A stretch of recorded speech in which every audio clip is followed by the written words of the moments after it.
Hey everyone, welcome to the Curzio Research YouTube channel and welcome to Creech's Corner. I'm Daniel Creech, research analyst here at Curzio Research, and today I'm going to be talking about Galaxy Digital Holdings, why it's my favorite crypto stock, why it's my largest position, and why I put over $30,000 into this one idea to take advantage of all things crypto. Before I get into that, please go ahead and like and subscribe to the Curzio Research YouTube channel. We're going to be providing a lot of content on individual stocks, macro ideas. We want to tell you what's really moving these markets and help you, the individual investor. Also, check out Wall Street Unplugged and the Wall Street Unplugged Premium podcast, where I join the one and only Frank and Curzio each and every week. Galaxy Digital Holdings. This, in my opinion, is one of the greatest opportunities in crypto because I look at this as kind of a Swiss Army knife in the way it gives you exposure to crypto. And what I mean by that is it gives you several options, or it gives us investors a lot of optionality in the ways to win in all things being crypto. Now, I have a few slides that I just took some snapshots from that I'll share with you from Galaxy Digital, but let's just give you an overview of what this business is about, why I'm excited about it, my thesis, what I got dead wrong, but now that's coming to fruition. So let's jump right in it. For those of you who just want to understand, what is Galaxy Digital? Well, they are basically an investment banking operation. So if you think of Goldman Sachs and JP Morgan and such like that, but for crypto. So these guys, Galaxy Digital, they've been in business for over 6 years. And right now, this isn't an earnings story. So earnings are going to be lumpy, meaning they are going to record losses some quarters and positive gains in earnings per share some quarters. I'm not sweeping that under the rug or ignoring it. I'm just saying for right now, this is not an earnings story. This is a growth story. So remember that. They are an international or global company. They have 8 offices across 3 continents. And the way they split their business up is through their global markets segment, which gives a broad range of digital assets, products, think derivatives, futures, trading, with bigger players, institutional players, big money ideas. And then they have an asset management business, which they have a handful of $1 billion under management. Think just like any other asset manager, BlackRock's and everybody else, they invest this for their clients. They want to gather assets. You want to get as many assets under your umbrella as can. And then you charge fees on that. You can open up the doors to more opportunities, more investing opportunities, etc. So their asset management business, again, a global outreach, think sovereign wealth funds, think governments, think pensions.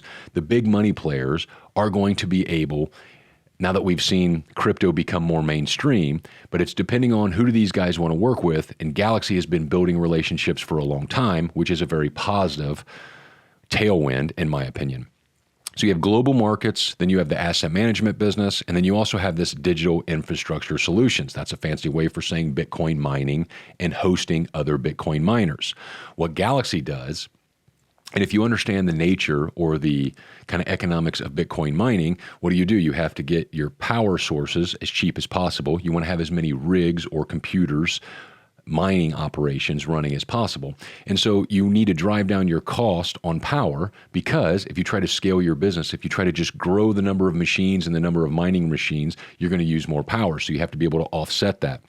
What Galaxy does here is they are able to host some Bitcoin miners, meaning they don't own all the operations, they charge them, and then they also have some Bitcoin mining operations. I'll get into this more in a little later and in future videos, because there's a big growth component to this digital infrastructure solutions and the transition between Bitcoin mining and Bitcoin mining only, and also hosting AI data services for our growing and ever increasing demand for not only power, global consumption, and data center and storages.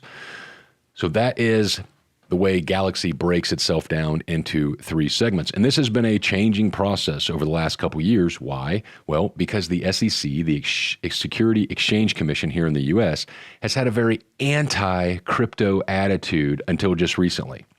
And so Galaxy Digital trades on the pink sheets. If we want to look over here on, this is just pulling up Seeking Alpha, and the ticker here is BRPHF, and that's Galaxy Digital Holdings. And you can see over the last year, now what do I mean by pink sheets? I'm sorry. This just does not trade on a U.S. exchange just yet. So you buy this on the over-the-counter of the market. They actually trade in Canada on the Canadian exchange. You can buy there if your brokerage allows it. And this is one of the big talking points, and this is a main center part around my thesis that I admit it, I got completely Florida wrong. You see, Mike Novogratz is an ex-Goldman Sachs guy. And Mike Novogratz is a billionaire, and he is the co-founder and CEO of Galaxy Digital. And here is honestly what I thought would happen and how I got egg on my face, humble pie served. But I was early. The thesis is not dead. So I thought, because we had a former, our last administration was a Democratic administration, and President Biden and Kamala Harris, they being the Democratic Party, is not as receptive until recently towards crypto as the Republican Party was. And I'm not saying how you should think, Republican, Democrat, we welcome them all here. I'm simply telling you to think and recapping what happened. And I thought, because Mike Novogratz and his connections with Wall Street as an ex-Goldman guy, with his donations to the political party, i.e. the Democrats when they were in power, I thought that, hey, not that it's just pay for play, but it's all about who you know, and that's the way the world works.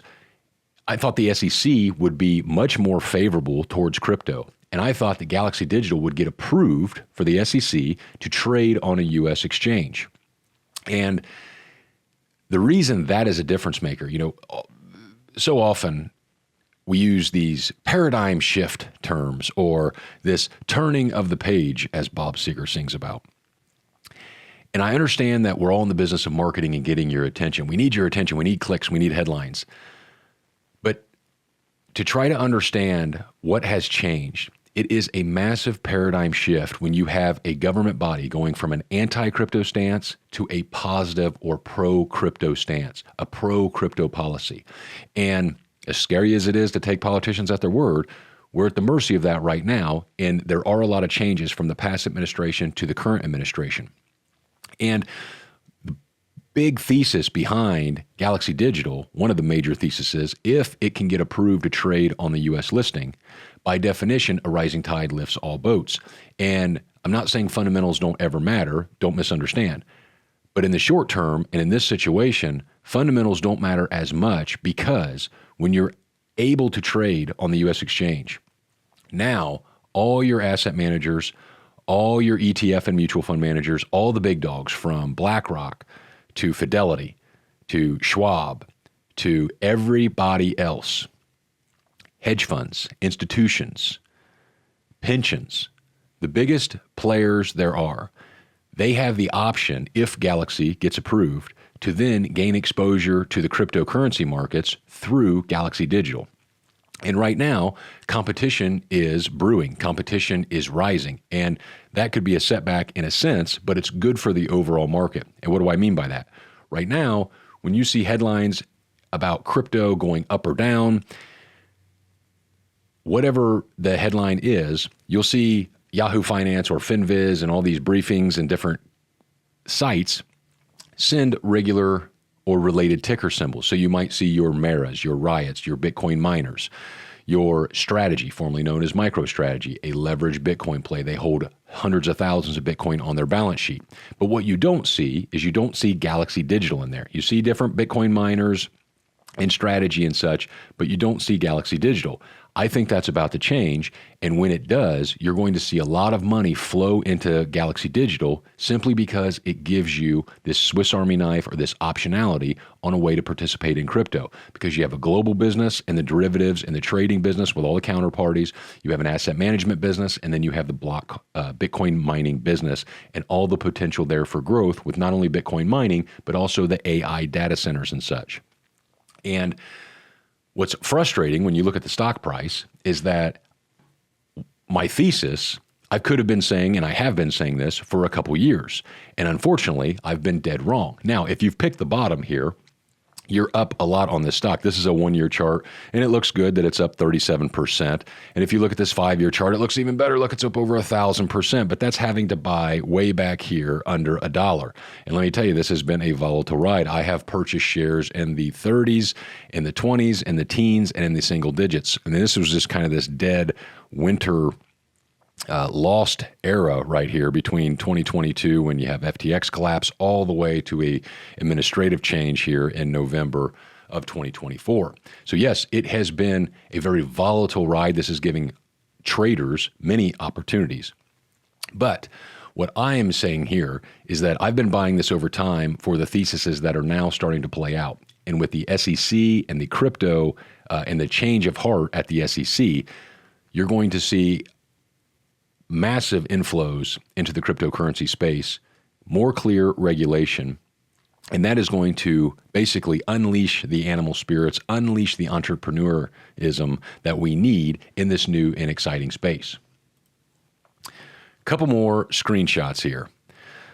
Now, Galaxy says they believe there are decades of growth ahead, and this is just putting it into, again, not ignoring the fundamentals completely, but explaining why that's not my thesis right now in this company, because this is all about growth and adoption. When you check out this slide here, you have a couple of things that stand out right away. 16% of adults in the United States hold crypto. And just over the last year, at least 6%, we've seen 6% growth in the number of crypto users. And this is up from 580 million globally to 617 million. Then you have 56% of all Fortune 500 executives say their companies are pursuing on-chain projects. And remember, on-chain is just a fancy way to say a better ledger, a better record keeping. That's all the blockchain is. Think of a giant receipt that everybody can check. Very simple, but in simplicity, there is great value. Looking at the total addressable market, or TAM, as we like to say, this is just giving you an option or an understanding of how incredible and how much growth is still poised and still available. So this one slide is going to show you why, if you feel like you've missed the opportunity, you haven't. You're dead wrong. And this proves it, because it simply puts into perspective just how big these asset classes are. So, and take these with a grain of salt, because this is actually from the third quarter presentation of Galaxy Digital back when they released this. This is back in November. So these stats are a little outdated. This is from November of 2024, looking at the third quarter in 2024 from Galaxy Digital. So these no doubt have fluctuated a little bit, but let's just hold these for conversation purposes. You have crypto market down here is about 2.3 trillion. And if we switch over to coin market cap, you can see the actual total market cap is closer to 3 trillion right now. Remember, these are fluctuating, and Bitcoin's catching a little bit of a bounce. Remember, this was just 80,000 not too long ago. Now it's 89. And their Bitcoin market, is 1.7 trillion by itself. Why am I pointing that out? Let's just round this up to 3 trillion. When you look at gold, you have gold at $18 trillion in total. People like to say that Bitcoin is digital gold. Is Bitcoin going to replace gold? Personally, I think that the argument over one or the other, I think Bitcoin or gold, is a silly Florida argument, okay? The world is big enough for both. You can own both. You should own both, in my opinion. Both have the odds in their favor and the tailwinds in their favor to go higher. Which asset will outperform? I think from here forward, Bitcoin outperforms, but who knows? Simply own both. That's the standpoint there. Now, gold is $18 trillion, roughly. Bitcoin is, call it, 1.7. Now, the total crypto market's about 3. The takeaway here is, I don't think it's a huge stretch. I don't think I'm going out on a limb and handing my enemy the Saul by any means by thinking that crypto could get as big as the gold market. Or what if it's only half as big? So what if it only gets to 9 trillion instead of 18 trillion? Well, at 3, that's 6, 9, that's at least another 200% in Bitcoin. So if you look at Bitcoin right around 90,000, that's at least going over to 200,000. Now, your time frame here, does that happen in 6 months? Does that happen in 2 years? I don't know. My crystal ball isn't working. What I can tell you, though, is that the fundamentals behind Bitcoin, a limited supply, more adoption, a rising tide lifts all boats, a great ledger, unhackable situation because of the decentralized finance, That is absolutely key, and I believe there's great value there. Whatever number or value you want to argue about, that's fine. But just put in perspective here, I don't think that looking at the crypto market related to gold, it's that big of a stretch to think that it could get half as much as gold. I honestly think it'll get over that. I don't think there's any reason why it shouldn't or why it couldn't catch up to gold. So if you look at it going to, say, 20 trillion or 18 trillion in total market cap, that is, several times higher, several return on your money from this point forward. So hopefully that gives you an idea of just, even though Bitcoin has taken off, it's been one of the best, if not the best performance asset class since its creation, there's still plenty of room to run in this adoption mindset. And looking past gold, you got U.S. tech and financials combined are 19.5 trillion, but this 144 trillion in global money supply. And you can just, you've seen BlackRock's and the world's largest asset manager talk about putting 1% to 2% of your allocations, or they would recommend that to Bitcoin and other cryptocurrencies. So when you start doing some simple math and you think, man, if there's 140 some trillion dollars, if even just a few percentage points of that go into this crypto space, again, that is a massive tailwind. That is a massive effect of rising tide lifts all boats. And to keep that in perspective, just say, oh, well, Bitcoin's going to 500,000 or a million. Well, I'm not saying that it can or it can't. I'm simply saying when you look at it from the perspective of, hey, could it get to half the size of the gold market? Could it get to half the size of big tech? Do you think it'll get any meaningful percentages of the total, money supply out there? I do think it will, and that is why you're seeing this adoption, it getting more and more comfortable at the level of institutions, governments, and all kinds of things. And these massive tailwinds, you can't afford to be on the sideline. That's why, yes, it's for speculative money. There are risks involved, but that's why you have to have, or you should have, exposure to this incredible asset class, because it does give you an amazing risk-reward opportunity. And those gains, as we've already seen in the past with different cryptos and Bitcoin and such, and the bull runs they go on, these can change and make life-changing gains. And that's what we want you to take advantage of here. Now, when you think of this as a global perspective, it's very hard to keep your blinders on and your own rose-colored glasses. So here I am in the good old US of A, so I have a very bias towards the USA. I've never been overseas. I haven't seen Hong Kong and different areas over in Asia and Europe and such. But the exciting thing is Bitcoin and crypto is taking off there. You're seeing legislation being passed, regulations being more clarified, and a lot of money from the outside the U.S., global institutions, sovereign wealth funds and stuff are participating in this ecosystem. And so just a couple key metrics here. They have over 1,200 trading counterparties. So you want to think of them having a large network. And again, this is good to see some of these revenues and such, but this is not a earnings story just yet. You see they closed 3 investment banking deals, but they have a $2.5 billion pipeline. Now, why is that important? Let's just say half of that gets canceled. They still have over $1 billion in private deals in their pipeline. And that's a good runway or a good path when you're a $5 billion roughly company. I'm valuing that according to Seeking Alpha here on the US metrics. And when you look at their partnerships and platforms, these guys meaning Galaxy Digital, they are in the opportunity to serve and do business with the who's who in crypto, and they can help bridge that because of Mike Novogratz's background on Wall Street and Goldman. They can bridge this Wall Street to the crypto mindsets. And so, you have Robinhood. These are some deals that they've worked on with advising and different stuff. So Robinhood, great exchange for crypto and stocks. Securitize is a popular name. Polygon is a great project. So you can see here that they are invested in the network and the ecosystem, and they are a large player. Now, as far as the growth and the opportunity here, my main thesis is Galaxy getting approved and then starting to trade on a U.S. exchange. That is number one. And yes, I was early on that. But that is a significant when, not if, now with the current administration and the new SEC, in my opinion.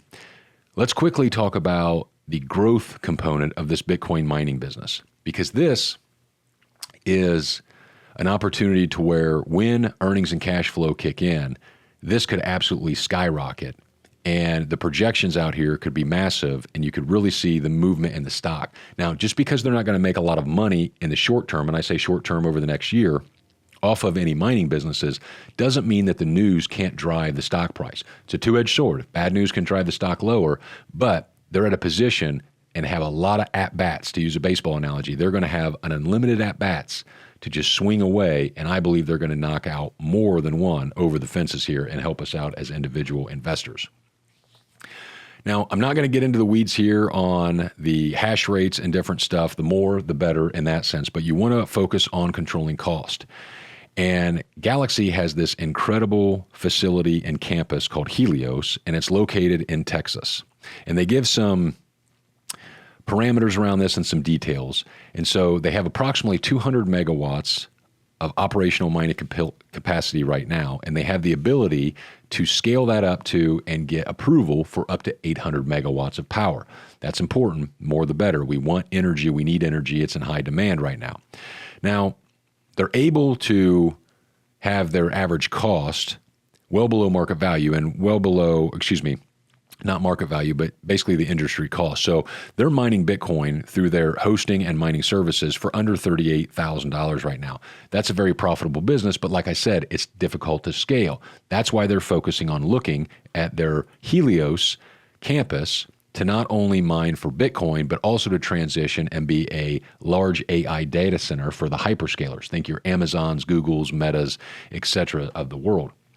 Now, this is the growth component. Because, and again, this presentation is from November of 2014, looking at their third quarter.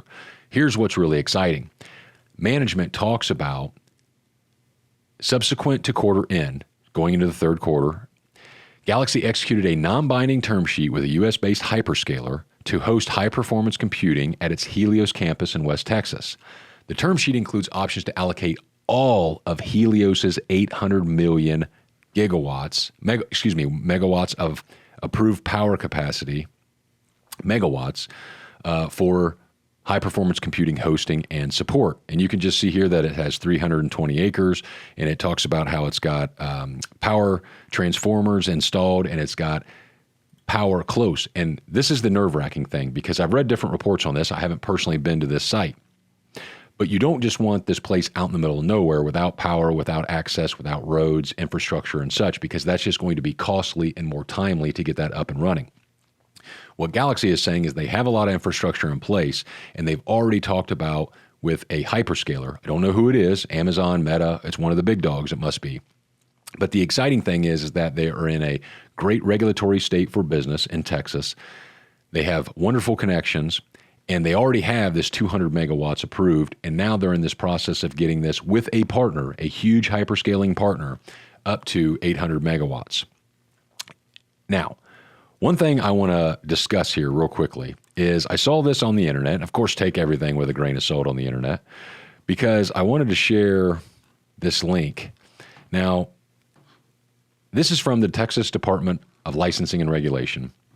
And you see here, this got Helios Lightspeed and its location counties in Dickens, Texas, which is with the Helios campus in from Galaxy. You see the owner name here is Galaxy Helios LLC.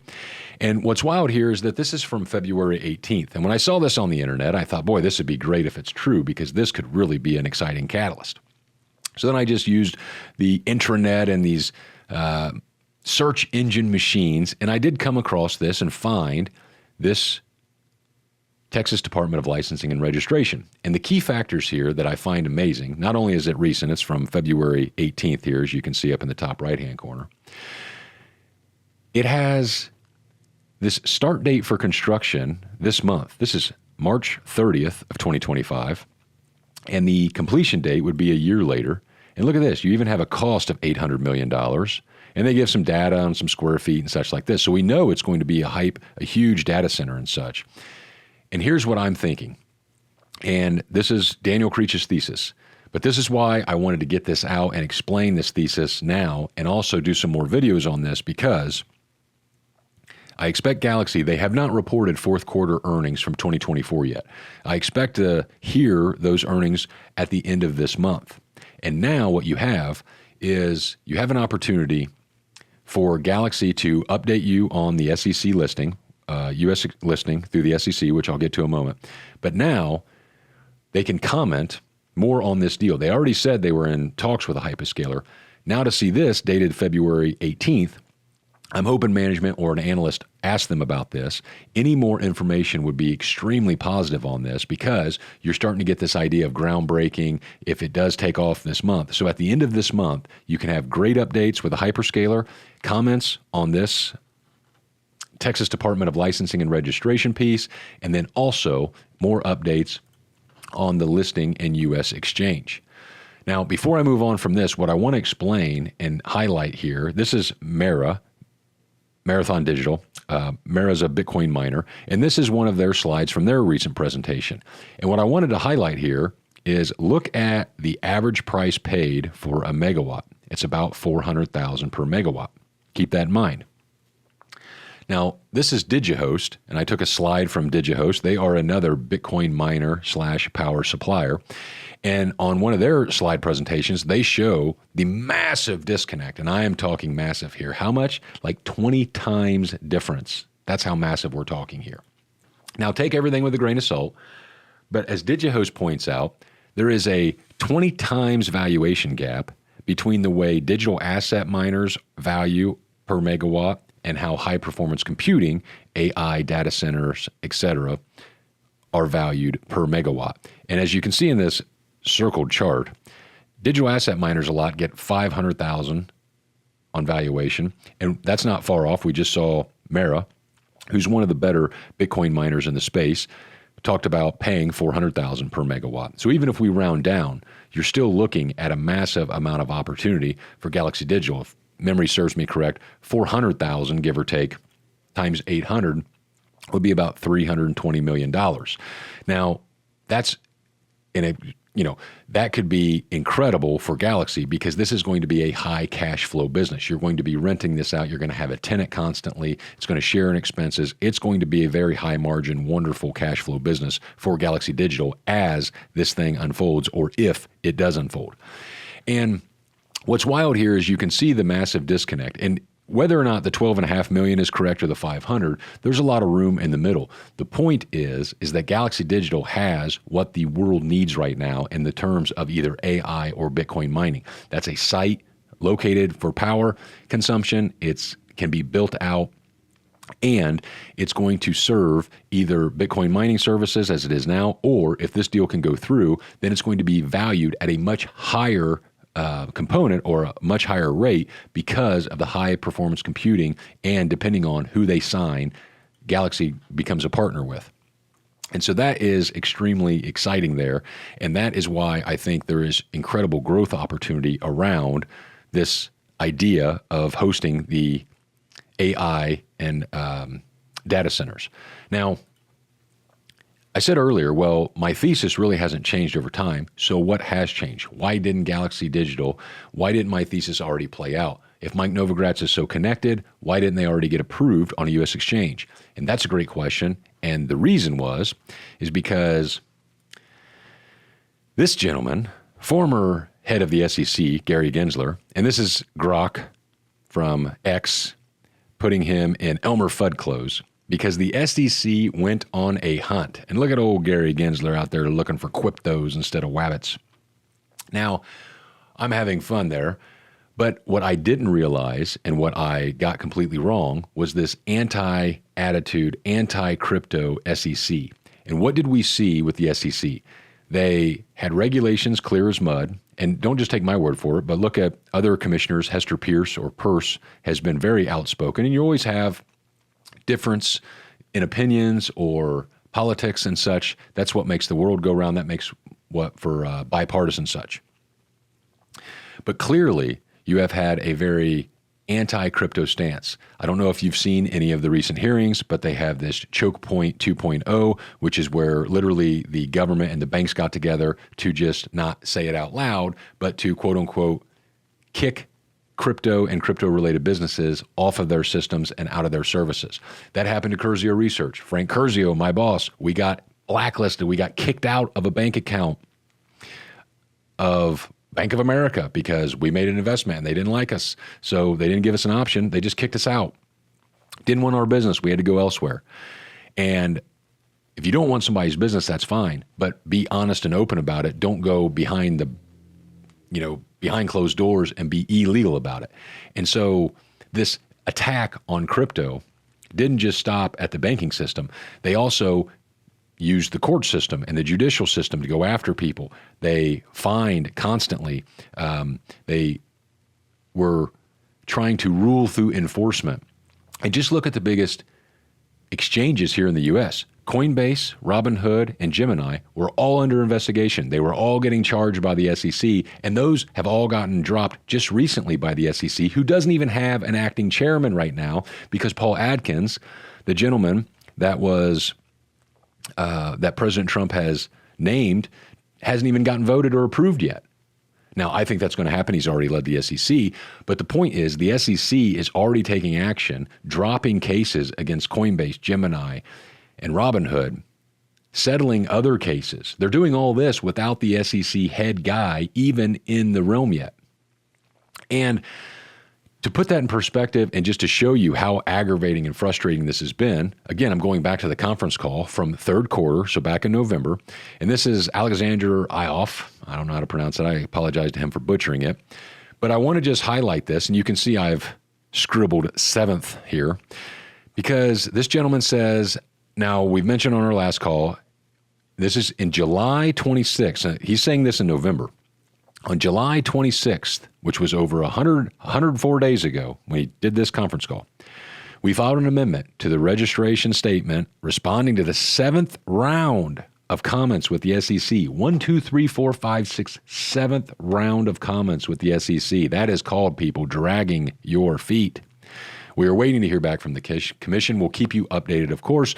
We are hopeful that the U.S. listing will move at a faster pace going forward. Why do they say that? Why the change in language or even the optimism there? Well, this is after the presidential election. So Donald Trump was already the winner here. That's why they think the SEC is going to change their mind in not only communication, but hopefully their stance on getting Galaxy approved to trade in the U.S. on the U.S. exchange or on a U.S. exchange.